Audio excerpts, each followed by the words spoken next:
I know this is my day 10 for doing the national video. Um, I, like my in my comment says, you ever have one of those bad days, bad weeks, bad months? Mine's been pretty much bad for the last 3 weeks. I know I've talked about a little bit about it before, so I'm going to go a little bit more in detail. Um, so last semester at my school, we have a small school, and we only have two math teachers, two English, one history slash um, government, and then one science teacher, one art teacher, and we got a teacher that runs our online program. And so this semester and halfway through last semester for the beginning of this new 2021 school year, uh, we have no art teacher, so no art's going on. And then a lot of been changes in our the rest of our staff, and about halfway through um, last semester, we lost one of the math teachers, so I'm the only one on campus. And I'm over the last almost 3 years I've been at the school, I have been running the higher level type math, which is the geometry, statistics, and senior math classes. And the senior math is originally designed for them to do the acupuncture at community college. And through all the planning and everything else, it was like I just was getting behind further and further, and it was just like it was catching up to me, and it was causing me a lot of stress. In addition, it was also causing me issues with, well, stress causes issues with health and everything else. And since we went virtual, I sit in front of my computer from the time I start class or start work until lunch, and I get about a 30-minute lunch, and then I uh, hey, Chris.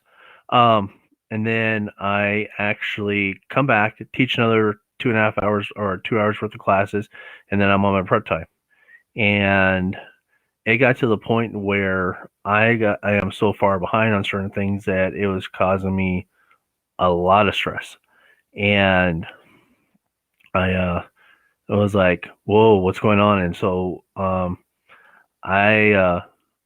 within the last week, I was like, or let me start this. Where the thought process was going was go to winter break. We're off for 2 weeks. I'm resting. I'm spending time with family. I'm enjoying things. And then we come back, and my school leader goes, okay, she didn't do this. This is me doing it. And this is because this is how I'm feeling. And she goes, you're going to be teaching Algebra 1. And I'm like, okay. I know I can do it. I'm more than capable. I'm qualified for STEM qualified in mathematics from pre-algebra to pre-calculus. Um, I did calculus in college, and it's one of those where if you don't use it enough, you lost it. Well, I lost calculus, and um, my professors.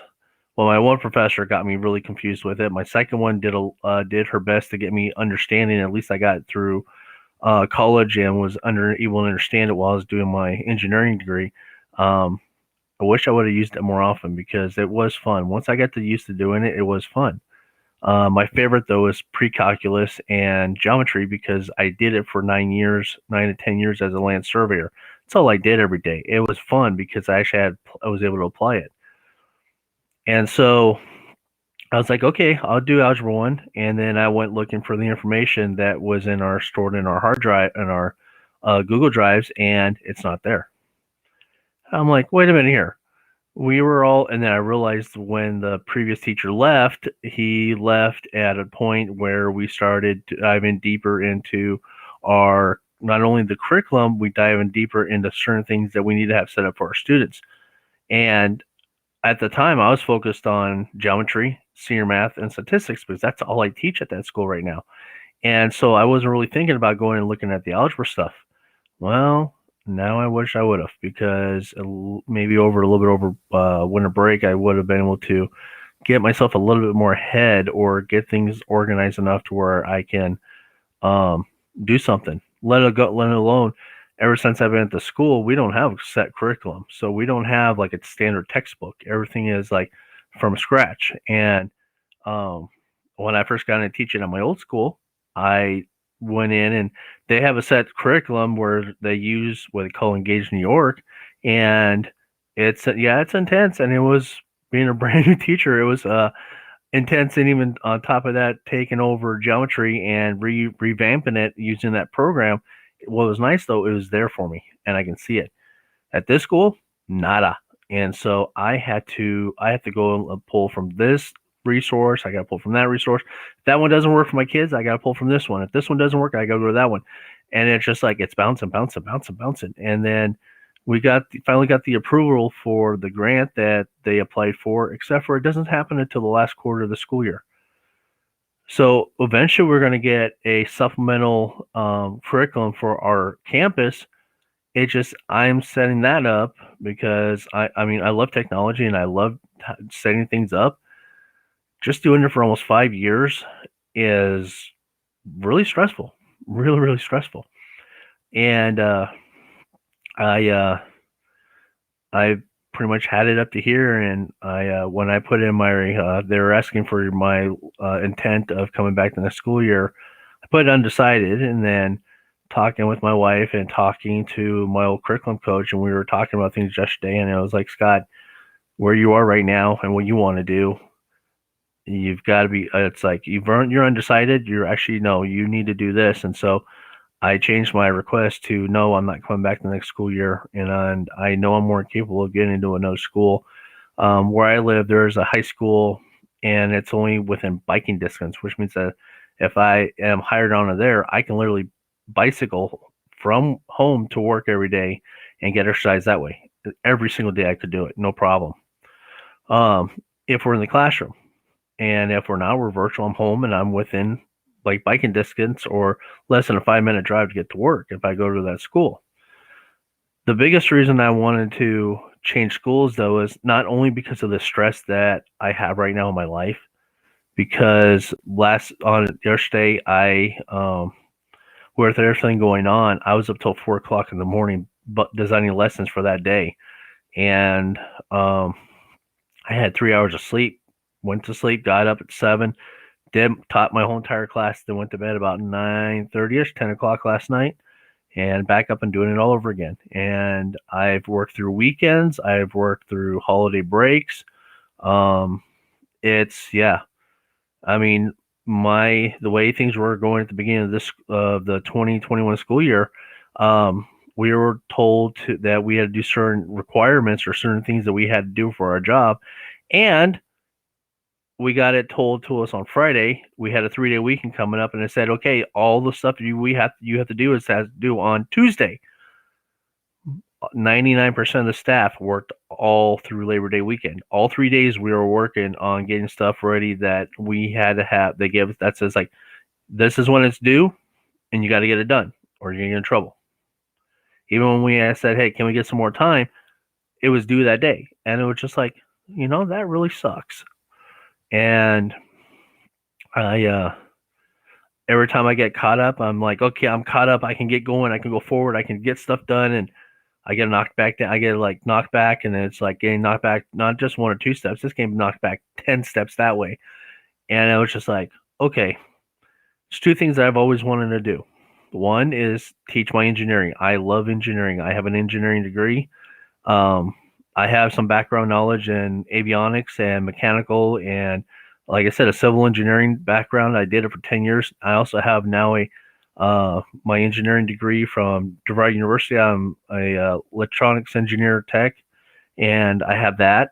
And I like to teach things that you can apply math to and everything else to, and have an engineering. So I want to teach some engineering, find a school that I can teach engineering or STEM, a STEM school, which is science, technology, engineering, and math. Or now we have STEAM, which is science, technology, engineering, arts, and math. I'm like, oh, that's really cool, bringing art into it. And so when I put my letter of intent in this morning, it was due to my health, because my heart and my body is so stressed sometimes. It was, my wife goes look at me, Scott, she goes, she's been teaching for almost 19 years, close to almost 18 or 19 years now. And she doesn't go through as much stuff as I go through. And she's like, Scott, you're getting overworked. I have friends of mine that are teachers, and they're like, Scott, what's going on? This isn't normal. I go, it's my job. It's what's required of me. It's what I have to do.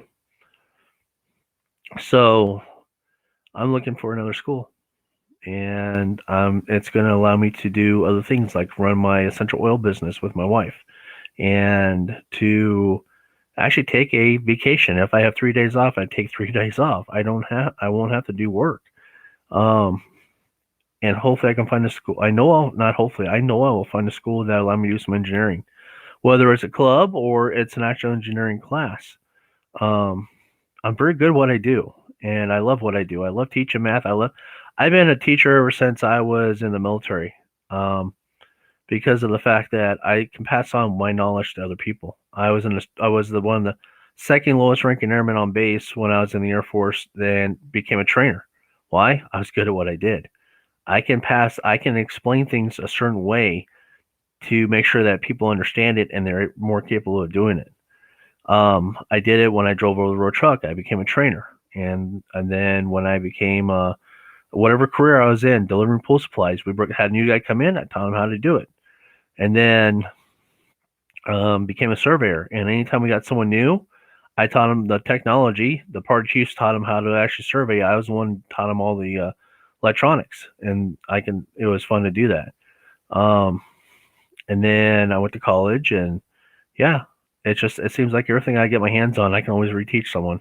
And sometimes I talk at a high level, and one of the things that teaching high school students has taught me is how to bring it down, how to bring that level down to and break it apart to a point where the students will understand it. Now, the biggest thing I'm grateful for my school that I've been at is it's allowed me to grow into a better teacher. And I know when I go to another school, I can take all that knowledge and all that experience now and apply it to a new school. Um, so yeah, if you ever had those bad days, bad weeks, bad months, the biggest thing that actually has got me through all of this, literally all of this that's been going on lately, are my friends. And I can say I actually have friends now. I've got 5 guys that are accountability partners. I've talked about them before. I have my wife. I have my family. However, I was having a really, really bad day to where I wanted to go. I'm pushing 110 days now of no sugar, no sweets. Cut it all out. And last week, I was so stressed because of what was going on. I literally was breaking down in tears with my wife. And I'm sitting here in front of my computer, and I was this close of driving down before I got to the boxing gym, going shopping and going to 31 Flavors and getting mint chocolate chip ice cream. And I probably would have downed a quart easily. And I had those guys talking to me. I had them getting me to laugh, had me going, Scott, what are you grateful for? And I started thinking about what I was grateful for. And then I had another friend of mine said, call me as you're driving. And I ended up talking to the VA hospital because I was getting some appointments set up. And then I called him and on the way home and talked to a couple of my friends on the way home. And by the time I got done boxing and on my way home, I felt 100% better, and I didn't stop because I know when I get stressed, especially stressed to that point, my go-to is sugar. And I can tell by friends of mine or even people that I know about addiction. And for me, sugar is addiction. And if I get my hands on it, I'll devour it. One last thing before I let go on this is because I'm talking about addiction with my sugar. I was telling my friend Justin, and I think I told all my guys I'm on a Marco Polo with all 5 of them. And when I'm stressed at work, it's not cookies. I mean, it's not chips. It's not drugs or anything like that. Because if it was drugs, I wouldn't have a job as a teacher because I wouldn't qualify if I did a random drug test. And so it's not that. I don't smoke. I don't drink. It's sugar. And as bad as my addiction is to sugar, is this simple.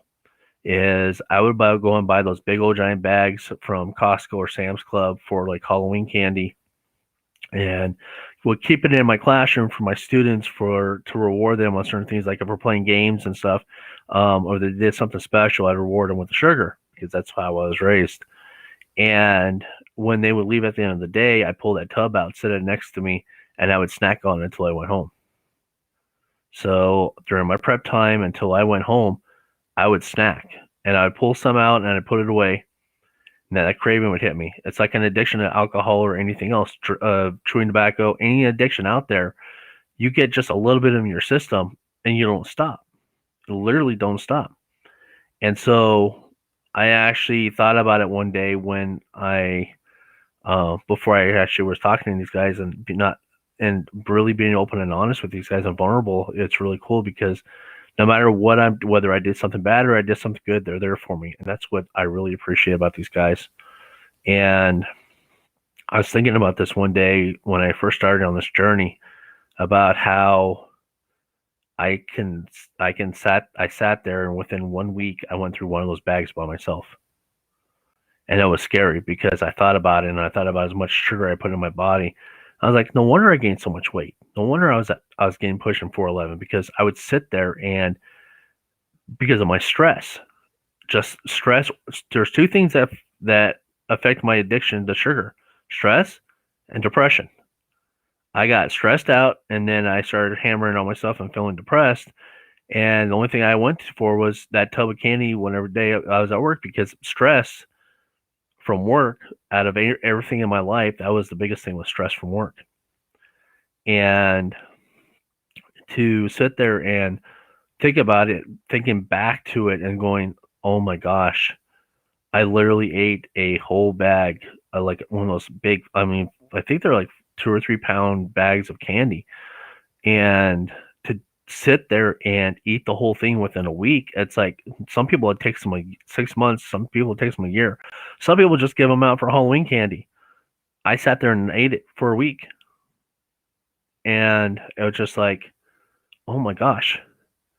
Or I go down in the store and the small cakes you can get from Safeway or Fry's. I would get 2 of them, eat them on the way home. And then, or I would do keep candy or keep cookies in my drawer. And I'm the type of person that once I start, I don't have control. I'll keep eating it until it's gone, no matter if it makes me sick or not, sick to my stomach or not. And that's what's scary about that addiction, is because if I don't control it, if I don't manage it, it runs away. And now that I've been 110 days off of it, though, it's all the difference in the world. I don't, unless like I said, I have guys that I can reach out to. I got them on the phone. I got them on Marco Polo, and I said, guys, I'm this close to going out and getting ice cream because I'm this stressed. And they can hear it because I was starting to cry on the Marco Polo. And they got me through it. They go, and especially my friend Scott, he goes, Scott, he goes, what are you grateful for? And I started thinking about that. The things I'm grateful for that day was it was a learning experience. I learned that I know I'm capable of doing something. I know that if I mess up, I admit to it, and I'm getting better at admitting certain things. And I'm grateful for the chance that school gave me to get what I needed to get my STEM certification in mathematics. I've been STEM qualified in engineering because of my engineering degree and the amount of years I was a surveyor. It was easy. Arizona State Department of Education qualified me like that, no problem. Mathematics, I needed some math credits. And that school, my school that I'm at now, allowed me to take night classes and get the credits I needed to get STEM certified because they honor the same system for certification that Arizona Department of Education does for their charter school system. So I met the requirements. So I already know I'm going to get the certification in math. It's just, yeah, there are certain things I'm grateful for. I'm grateful for the experience that I've been able to control my temper and with around students. I have a really diverse amount of students in that school, and they used to hit my buttons just right. The only person that's ever done that is, well, 2 people has ever done that and get me to the point where I wanted to really lash out is my father. And he, when he did it, he didn't know he was doing it because he had the same temper and he just did the best he could as a dad. And he, over the time, we worked things out and he became my best friend again. And I do miss him. And the only other person that's able to do that to me is my sister. And she's on my YouTube channel and she watches this on Facebook too. And I love her dearly, and she knows that she can push my buttons and set me off, and she hasn't done it in a long time. It's been a long time since she's ever done that, and we blow off the steam because we both were from our dad. We both had the same temper. So when tempers flare, it flares good for us. It looks like fireworks going off.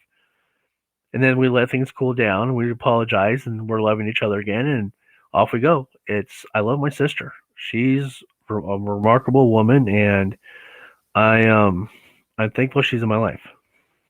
So to end this, because I've got to get to bed. It's 10 o'clock in Arizona, and I need to get some sleep for tomorrow. Just going in with this: who do you reach out to on those bad days? And I want you to think about that. Who would you reach out to if you had a bad day, a bad week, or a bad month? Like I said, I've got 7, 8, 9. I've got a lot of people in my life that I can reach out to. My mom and my stepdad, or my dad. He's always been dad to me since I was 8 years old. He's always been there for me. My sister, my uncle, my wife, my best friends. Like I said, I've got a group of people that I can reach out to when I hit that low, when I start getting that low moment, and they lift me back up. So, who do you reach out to? Leave me a comment and let me know who you reach out to. Whether it's on Facebook or subscribe to my YouTube channel at Foster of Vitality Comeback, and just let me know, who do you reach out to if you're at that point in your life? That not just depression, stress. Stress is a remarkable. One of the things I learned in the military, real quick. Stress is a remarkable motivator. It can take you up and it can take you down. How does it affect you? So, like I said, leave me a comment of who would you reach out to. If you need to reach out to me, leave me a comment. Let me give me a way to reach out to you. So I'll talk to everyone later. I'm going to head to bed. Bye.